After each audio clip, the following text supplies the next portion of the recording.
ورزشی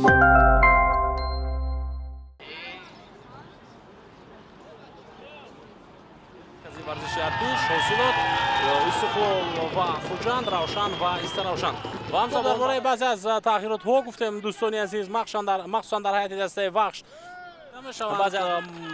درباره فتولوف اگر بگوییم که احمدزاده و بهرام طاهری هستند و اصلیدین تقایف باشد داوری چهارم دسته اسخطه دسته که موسم گذشته در خوب اکنون وقت شد و صدای اشتراکی داور هم بلند گردید. بازی نخستین دسته در موسم در لیگ عالی مملکت شروع شد و در بازی امروز هم حالا بازیگران اسخطه در هجوم قرار دارند. امکان برای زدن اول ضربه اول بود که برایش تا جای مبارزه می‌بردند با اون رسیدن نتوانستند.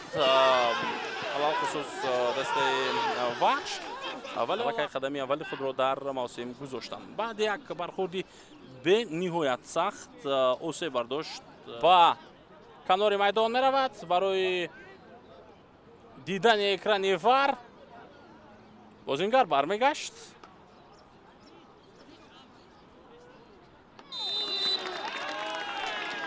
و پنالتی شویند. ضربه جانبی دروازه از او امکان داشت. هجومی دسته اسخطه امکانیت و فرصت نوبتی هم از دست می رود.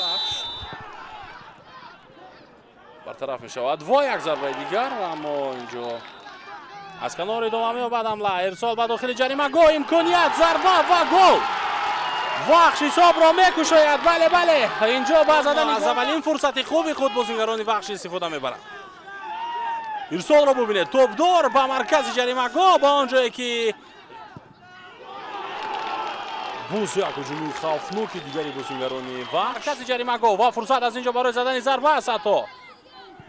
تقایزاده ارسالی او ضربه بسیار و سیف نوبتی دروازه‌بان عزت الله ترسونو سنجر اسخباев در داخل جریمه گاه یک کس را فریب داد. پرتاب بلندی او موقع برای بسر ضربه زدن اما پرتاب بلندی او توپ در میدان باقی ماند. بله زاقف موفق شد و ضربه عالی رو میبینیم بیکاتال بارگارد از کنار دیگر بار حمله دستش رو او آغاز میکند. پس به داخل جریمه گاه امکانیت برای وخش برای زدن گل دوم و گل دوم هم زده میشود.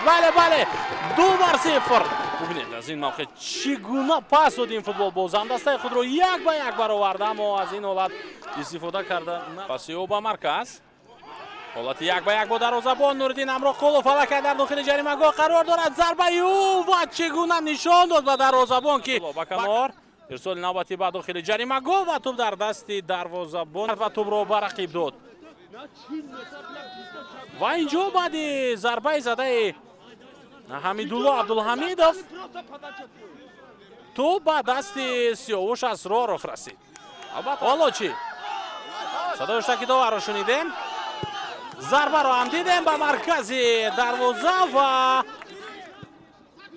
سیاوش اسرارov سال گذشته احسان باباев بنجامین بازیگزاری نوبتی موقع برای زدن ضربه تا نوردین امرخولو پس او ضربه و گل حساب اکنون 3-1 اما کمک داور برقچه خود را بلند میکند و اینجا اشاره به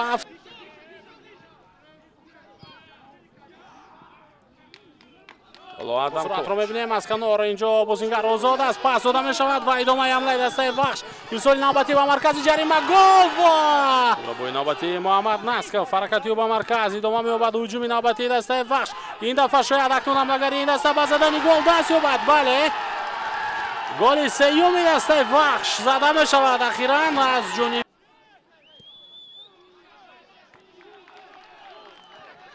سنت الله. ضربه نوبتی در اجرای او توپ راست جانبی دست بازیگران عکس الهجوم نوبتی وخش را میبینیم.